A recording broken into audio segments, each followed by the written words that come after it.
Olá você, bem-vindo a mais um mergulho profundo aqui com a gente. Você sabe como funciona, né? Você traz um monte de material pra gente, um monte de coisa interessante, e a gente aqui tenta filtrar, sabe? Tipo, extrair as ideias principais, o ouro, de um jeito que seja fácil de entender, fácil de digerir e que seja interessante também, né? E hoje a gente vai aventurar pelas profundezas da mente humana. A gente vai explorar as ideias de um cara que dispensa apresentações. Daniel Kahneman. Olá você, é sempre um prazer poder desvendar os mistérios da nossa mente, né? E a obra do Kahneman com certeza é um mapa fascinante para essa jornada. Com certeza. E para esse nosso mergulho a gente trouxe trechos do livro Rápido e Devagar, Duas Formas de Pensar, né? Um livro que nos convida a fazer uma viagem interior, sabe? Entender como a nossa mente processa as informações, como a gente toma decisões, focando em dois modos de pensar bem distintos, né? Um que é mais automático, intuitivo, e outro que é mais lento, mais deliberado. O Kahneman nos dá ferramentas valiosas para entender essa arquitetura da nossa mente, né? Ao invés de sermos apenas seres racionais, a gente descobre que tem esses dois sistemas que influenciam o que a gente faz. E a missão hoje é clara. A gente vai desvendar os principais conceitos que ele apresenta, especialmente essa ideia dos dois sistemas de pensamento. A gente vai entender como cada um deles funciona, como eles interagem, como eles se complementam e principalmente como eles moldam as nossas opiniões e as nossas decisões no dia a dia. A gente acredita que entender isso pode dar um superpoder, né? Poder de se autoconhecer melhor, de pensar de forma mais crítica sobre o mundo. Exato. Ao tomar consciência desses sistemas, a gente consegue identificar quando um ou outro está no comando, né? E evitar algumas armadilhas que a nossa própria mente nos prega. Então, vamos começar. Vamos direto ao ponto central da teoria do Kahneman, né? Essa dupla dinâmica do sistema de pensamento. A gente vai começar a entender essa divisão. Ele apresenta essa ideia genial, né? Que ele chama de sistema 1, que é o pensamento rápido, e o sistema 2, que é o pensamento devagar. E aí ele usa essa analogia do piloto automático, né? Para falar do sistema 1. Pensa nele como o piloto automático do seu cérebro. Rápido, instintivo e funcionando a maior parte do tempo sem a gente não perceber. Essa analogia do piloto automático é perfeita, né? Porque o sistema 1 está sempre ligado, sempre processando as informações do ambiente, gerando impressões, sentimentos, intuições de forma quase instantânea, né? É ele que nos permite reagir rápido a um perigo, reconhecer um amigo de longe. Exatamente. Tipo, você vê uma coisa de relance e já sente um frio na barriga, né? Ou então você ouve um tom de voz diferente e já saca que tem alguma coisa errada. O Kahneman, ele lembra a gente, né? Que muitos dos nossos pensamentos e impressões simplesmente surgem na nossa cabeça, a gente nem sabe como eles chegaram ali, né? É tipo mágica, mas é só o nosso cérebro trabalhando. É fascinante, né? Como essas reações, esses julgamentos acontecem sem nenhum esforço consciente da nossa parte, né? Tipo, saber que tem objeto na sua frente, perceber irritação na voz de alguém, desviar de um obstáculo na rua, tudo isso é o sistema 1 trabalhando. E é importante lembrar que o sistema 1 não é só essa coisa, tipo, automática e meio burrinha, né? Ele também engloba aquela intuição do especialista, sabe? Tipo, um músico experiente que escuta uma nota errada e já sabe que tá errado. Ou um detetive que pega um detalhe minúsculo e já monta o quebra-cabeça inteiro, né? E, claro, ele usa aqueles atalhos mentais, as heurísticas que a gente vai falar mais pra frente. E ele também cuida de um monte de tarefas mentais que a gente faz sem pensar, tipo, enxergar, lembrar de coisas básicas. Exatamente, né? O sistema 1, ele é o mestre da eficiência, né? Ele nos permite navegar pelo mundo de forma rápida, sem gastar muita energia mental com tarefas rotineiras. Por causa dele que a gente consegue conversar e andar ao mesmo tempo sem tropeçar, né? Agora, o sistema 2, ele é completamente diferente. Ele é devagar, ele é pensado, ele exige esforço, né? Imagina você tendo que resolver um problema complicado no trabalho, então se concentrando ao máximo para entender uma coisa nova, né? O Kahneman, ele dá um exemplo ótimo no livro. Tenta fazer uma conta de 17 vezes 24 enquanto você está virando à esquerda no trânsito, né? É quase impossível, né? Essa é a cara do sistema 2 em ação. Esse exemplo ilustra bem a natureza do sistema 2, né? As tarefas que exigem esforço mental, elas competem pelos mesmos recursos, né? É como se a gente tivesse uma quantidade limitada de energia mental e as atividades complexas, elas consomem bastante dessa energia. Exatamente. Essa limitação da nossa atenção é crucial, né? A gente consegue fazer várias coisas ao mesmo tempo, mas só se elas forem fáceis, né? Se não exigirem muito do sistema 2. Tipo, bater papo enquanto dirige numa estrada tranquila, de boa, né? Mas aí, se surge algum imprevisto, a gente tem que focar totalmente na direção. Essa é a beleza e a limitação do sistema 2, né? Ele nos permite raciocinar de forma complexa, mas ele é um recurso escasso.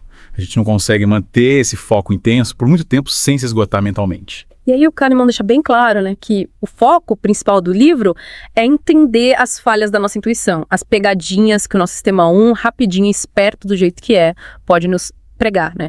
E como esses dois sistemas interagem, né? Ele argumenta que o sistema 1 tem muito mais influência nas nossas vidas do que a gente imagina, sendo o grande autor por trás de muitas das nossas escolhas e dos nossos julgamentos. Essa é uma das grandes sacadas do livro, né? Reconhecer que, por mais que a gente tenha essa capacidade de pensar deliberadamente com o sistema 2, muitas das nossas decisões são guiadas pelas impressões, pelas intuições do sistema 1, muitas vezes sem a gente nem perceber, né? E pra gente entender de onde vieram essas ideias, é importante a gente falar da parceria do Kahneman com o Amos Tversky, né?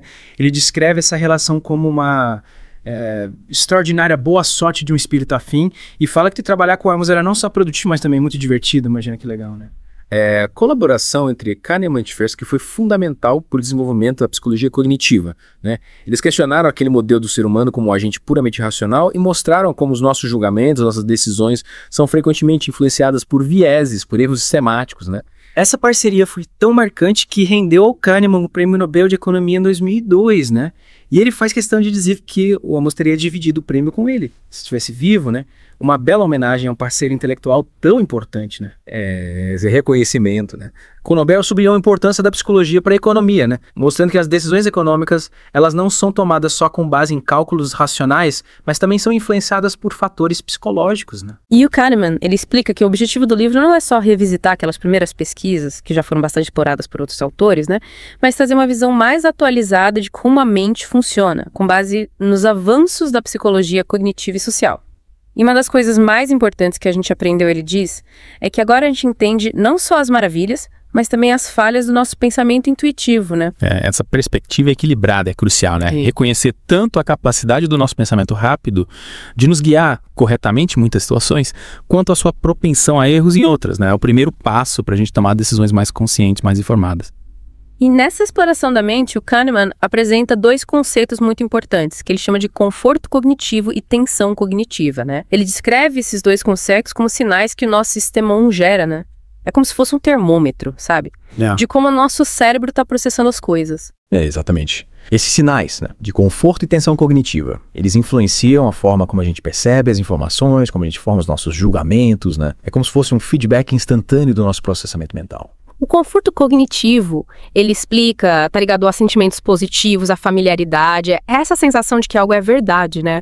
E é uma tendência a pensar de um jeito mais superficial, mais relaxado. Sabe quando você sente que alguma coisa soa bem, parece familiar, mas você não sabe explicar exatamente por quê. É o conforto cognitivo agindo. Quando a gente experimenta conforto cognitivo, no nosso sistema 1, ele está processando as informações de forma fluida, sem nenhum atrito, né? Isso nos leva a confiar mais nas nossas intuições, aceitar as coisas mais facilmente sem questionar muito. Por outro lado, a tensão cognitiva está associada com sentimentos de alerta, de desconfiança, com um esforço mental maior, né, com menos erros, mas também com menos criatividade, com menos intuição. É aquela sensação de que você precisa prestar muita atenção, de que você precisa se esforçar para entender alguma coisa. A tensão cognitiva sinaliza que o nosso sistema 2 está engajado, né? Está trabalhando ativamente para analisar a situação de forma mais crítica, mais deliberada. É um estado mental mais vigilante, né? Menos propenso a aceitar as informações sem uma análise mais profunda. E o Kahneman, ele aponta que várias coisas podem levar ao conforto cognitivo, né? Tipo, você já ter visto ou ouvido aquilo várias vezes, a informação ser apresentada de um jeito claro, ideias que já estavam meio que prontas na sua cabeça e até o seu humor no momento. Se você tá de bom humor, as coisas tendem a parecer mais fáceis, mais familiares. Todos esses fatores, né? Eles contribuem para essa sensação de familiaridade, de facilidade de processamento que caracteriza o conforto cognitivo, né?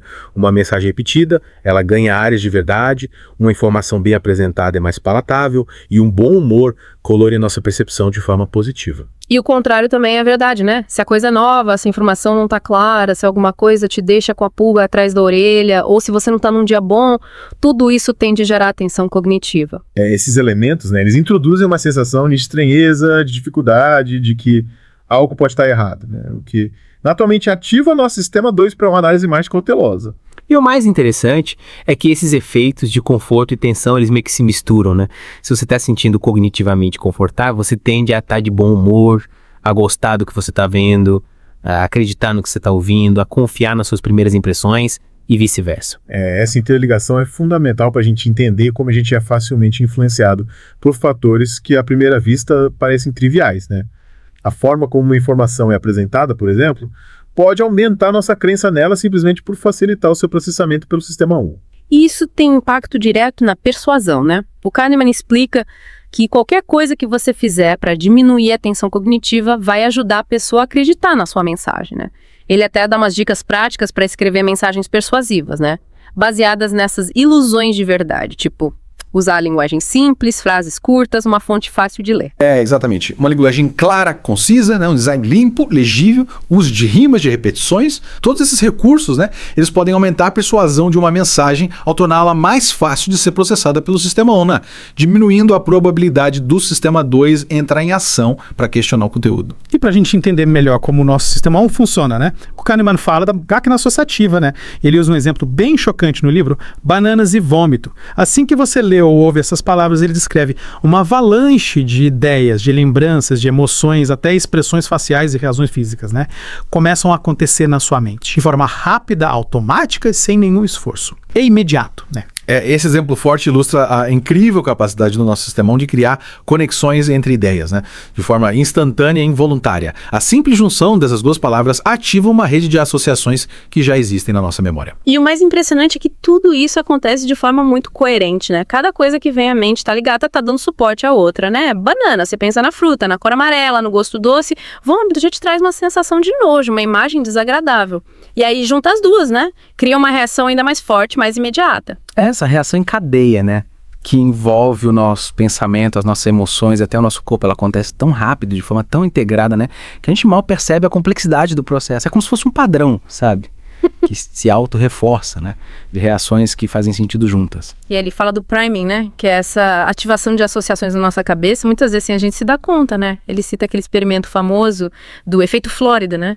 Onde as pessoas que foram expostas a palavras relacionadas à velhice, tipo rabugento, velho, acabavam andando mais devagar depois, mesmo sem saber que tinham sido influenciadas por aquelas palavras, né? Parece até inacreditável, né? O experimento do efeito Flórida é um exemplo clássico de como o priming pode afetar o nosso comportamento de maneiras sutis, inconscientes, né? A simples exposição a certas ideias pode influenciar as nossas ações posteriores, mesmo que a gente não perceba essa influência. E tem também os experimentos com priming de dinheiro, né? Que mostraram resultados bem interessantes, né? As pessoas que tiveram a ideia de dinheiro ativada na mente, elas se mostraram mais persistentes em tarefas difíceis, mas também mais egoístas, né? Menos propensas a ajudar os outros. É como se o dinheiro, mesmo só com uma ideia, mudasse a forma como a gente age. Esses resultados sugerem que o dinheiro, mesmo que só como um conceito ativado na mente, né? Pode influenciar as nossas motivações, o nosso comportamento social. Parece que focar em dinheiro pode nos tornar mais individualistas, menos empáticos, né? E aí, para medir essas associações automáticas, que a gente nem percebe, o Kahneman menciona o teste de associação implícita, né? O IAT, né? Que é uma ferramenta que tenta desvendar essas ligações secretas na nossa mente. O IAT é uma ferramenta interessante, né? Que é usada na psicologia social para medir essas associações implícitas que a gente tem entre diferentes conceitos, né? Ele mede a força dessas associações, observando a rapidez com que as pessoas conseguem categorizar diferentes estímulos, né? Que estão relacionados a esses conceitos. E agora a gente chega num ponto crucial, né? Que são as heurísticas e os vieses. O Kahneman define heurísticas como atalhos mentais, né? Que a gente usa o tempo todo e que na maioria das vezes são super úteis, né? Mas que também podem nos levar a cometer erros sistemáticos, que são os tais vieses cognitivos. As heurísticas, né? Elas são estratégias simples que a nossa mente desenvolveu para tomar decisões, para formar julgamentos de forma rápida e eficiente, né? Especialmente em situações de incerteza ou quando a gente tem pouca informação disponível. Só que essa rapidez, essa eficiência, elas têm um custo, né? Às vezes atalhos nos levam a erros previsíveis. E aí uma das heurísticas mais famosas é da ancoragem, né? Ele explica isso com aquela pergunta clássica sobre quantos países são membros da ONU. Mesmo quando a gente ouve um número totalmente aleatório, que não tem nada a ver com a resposta certa, né? Esse número, a âncora, ele ainda influencia a nossa estimativa final. É impressionante. É o efeito de ancoragem, né? Ele demonstra como a gente é influenciado pela primeira informação que a gente recebe, né? Ao fazer uma estimativa, mesmo que essa informação seja totalmente arbitrária, né? Essa âncora inicial, ela cria um ponto de referência que distorce o nosso julgamento final. E a ancoragem, ela não acontece só em perguntas bobas, né? O Kahneman cita estudos mostrando como essas âncoras podem influenciar negociações de preço, decisões médicas, até políticas públicas, né? E ele fala que uma forma de diminuir o efeito da ancoragem é de tentar pensar em argumentos contra a âncora, né? Ou focar nas limitações da outra pessoa. A capacidade de considerar diferentes perspectivas, né? E buscar informações que contradigam essa âncora inicial pode nos ajudar a mitigar a influência dela, né? Uma vez a gente se ajustar automaticamente àquele primeiro número, a gente pode tentar pensar de forma mais crítica, né? Mais independente. Outra heurística poderosa é a da disponibilidade, né? Nessa, a gente julga a frequência ou a probabilidade de alguma coisa acontecer pela facilidade com que a gente consegue lembrar de exemplos daquilo, né? Ele cita um estudo bem interessante, né? Em que um grupo de pessoas teve que lembrar de 6 vezes em que elas tinham sido assertivas. E outro grupo teve que lembrar de 12 vezes. E aí quem lembrou de 6 se achou mais assertivo do que quem lembrou de 12. Simplesmente porque lembrar de 12 foi mais difícil. A heurística da disponibilidade nos leva a confundir a facilidade com que a gente lembra de algo com a frequência real daquilo no mundo, né? Eventos que são mais vívidos, mais recentes ou que nos impactaram emocionalmente, eles tendem a aviar a mente mais facilmente e por isso são julgados como mais comuns do que realmente são. Essa facilidade de lembrar, ela afeta os nossos julgamentos, né? Se é fácil trazer exemplos à mente, a gente tende a achar que aquilo acontece com mais frequência, né? Se é difícil, a gente acha que é mais raro.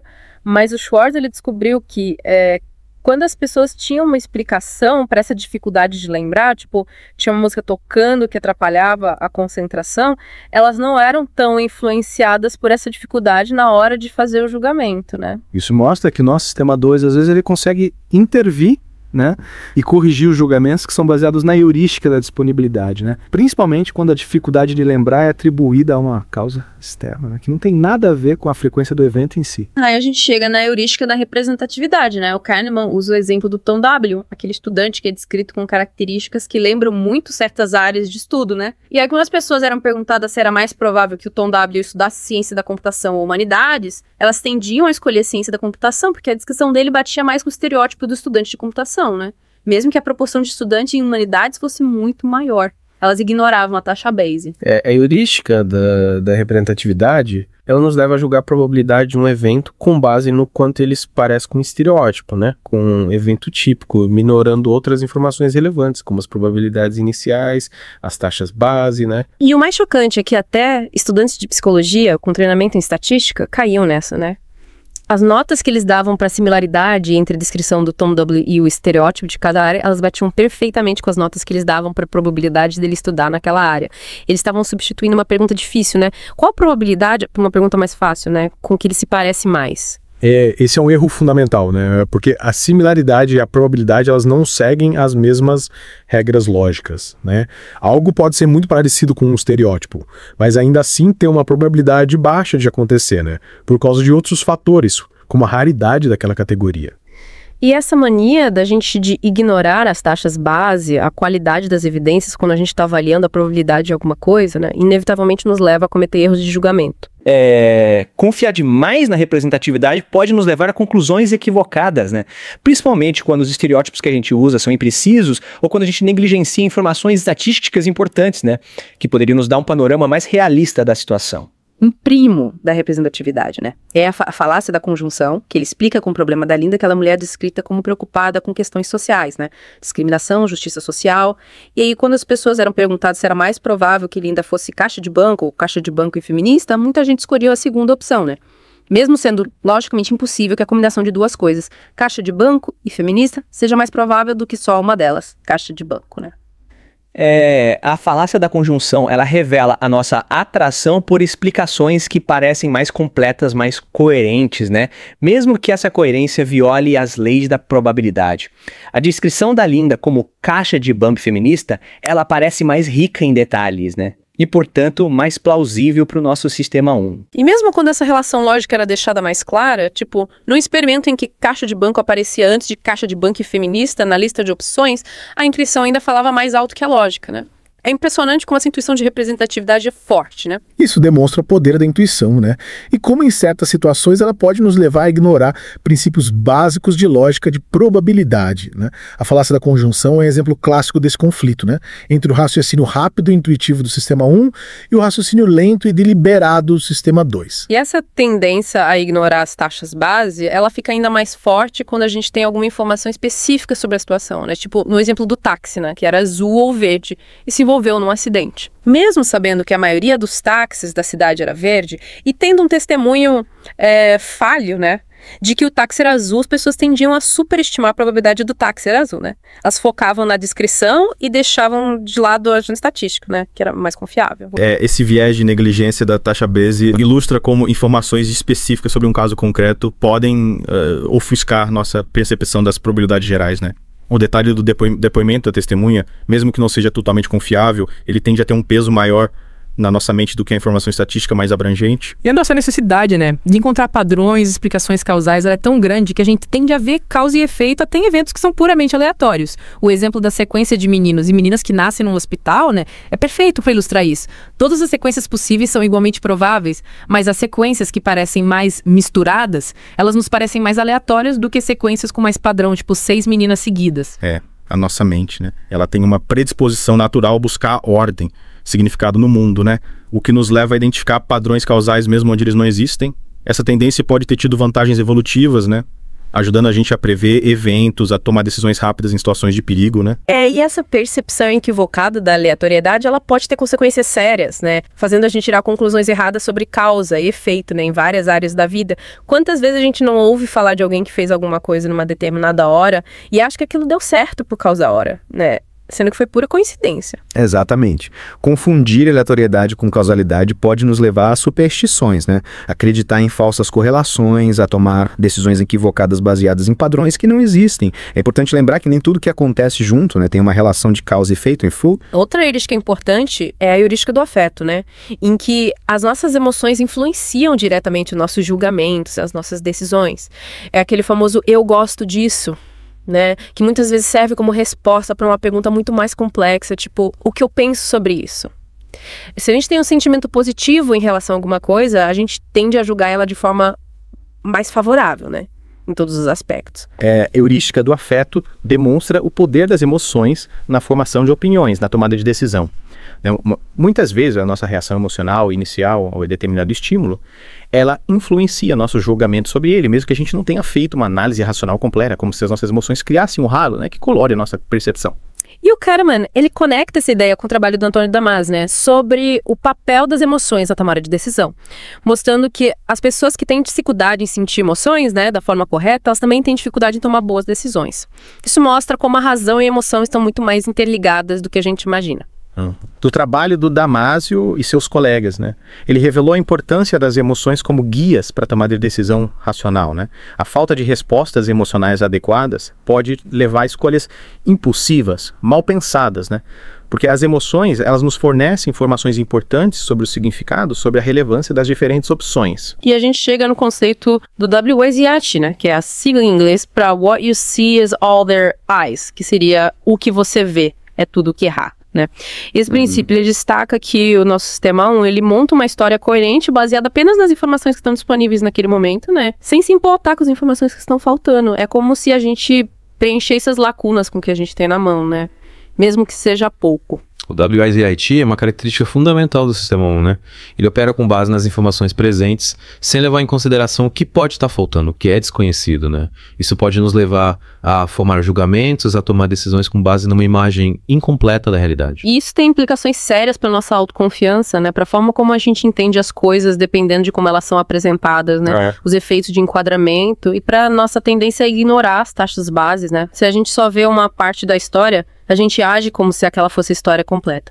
A confiança que é gerada pela coerência da história que o Sistema 1 constrói, ela pode ser ilusória, né? Porque ela não reflete necessariamente a qualidade, a completude das informações disponíveis.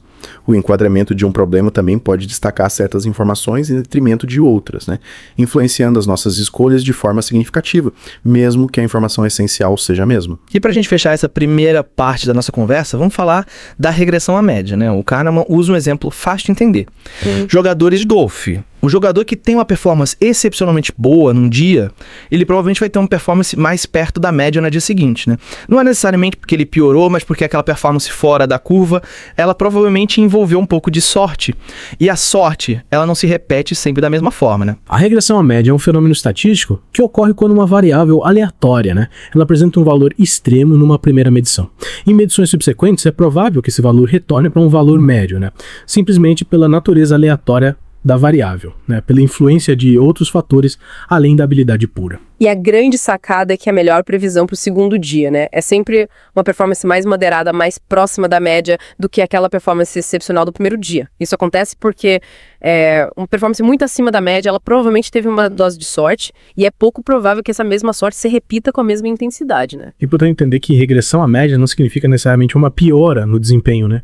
Mas sim um retorno a um nível mais típico, né? Influenciado tanto pela habilidade da pessoa, quanto pela variabilidade aleatória por fatores externos, né? E ele também menciona a experiência com instrutores de voo, né? Que achavam que criticar um aluno depois de uma manobra ruim era mais eficaz do que elogiar depois de uma manobra boa.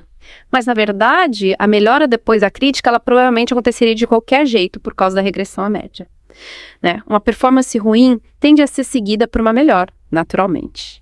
Essa é uma armadilha comum no nosso pensamento, né? A gente tende a atribuir causalidade a eventos que, na verdade, são resultados da regressão à média. O instrutor acha que a crítica dele funcionou, mas a melhora teria ocorrido mesmo sem a crítica, né? Simplesmente porque a performance anterior foi atipicamente ruim. A correlação entre a altura dos pais e dos filhos também ilustra isso, né? Filhos de pais muito altos tendem a ser mais altos que a média, mas não tão altos quanto os pais. Filhos de pais muito baixos tendem a ser mais baixos que a média, mas não tão baixos quanto os pais. É tudo voltando para a média, né? E o mesmo vale para a inteligência entre casais, se a correlação não é perfeita, né? Então, em média, mulheres muito inteligentes vão ser casadas com homens um pouco menos inteligentes que elas e vice-versa, puramente por causa da regressão à média. É estatística pura. A regressão à média, ela tá presente em muitos aspectos da vida, né? E é fundamental para a gente evitar conclusões causais equivocadas que são baseadas na observação de valores extremos, né? Ignorar esse fenômeno pode nos levar a tirar conclusões erradas sobre a eficácia de certas intervenções ou sobre as causas de determinados resultados. E essa regressão também vale para o sucesso de empresas, né? Empresas que tiveram um desempenho excepcionalmente bom no período não necessariamente vão manter essa liderança por muito tempo, né? E empresas que foram mal podem melhorar, né? De novo, a regressão à média e o papel da sorte, né? No mundo dos negócios. É crucial a gente reconhecer o papel da sorte, né? Dos fatores aleatórios no sucesso e no fracasso, tanto no nível individual quanto no organizacional. A regressão à média nos lembra que um desempenho extremo, ele muitas vezes não é sustentável a longo prazo, né? E que fatores que estão além do nosso controle, eles podem ter um impacto significativo nos resultados. Ufa! Quanta coisa a gente já viu, né? Mas calma que a gente ainda tem muito para explorar nas profundezas da mente com Daniel Kahneman, né? No nosso próximo bloco, a gente vai continuar desvendando outros vieses, outras heurísticas fascinantes que moldam o nosso pensamento, as nossas decisões no dia a dia. Fica com a gente. É isso aí. Até a próxima. Até.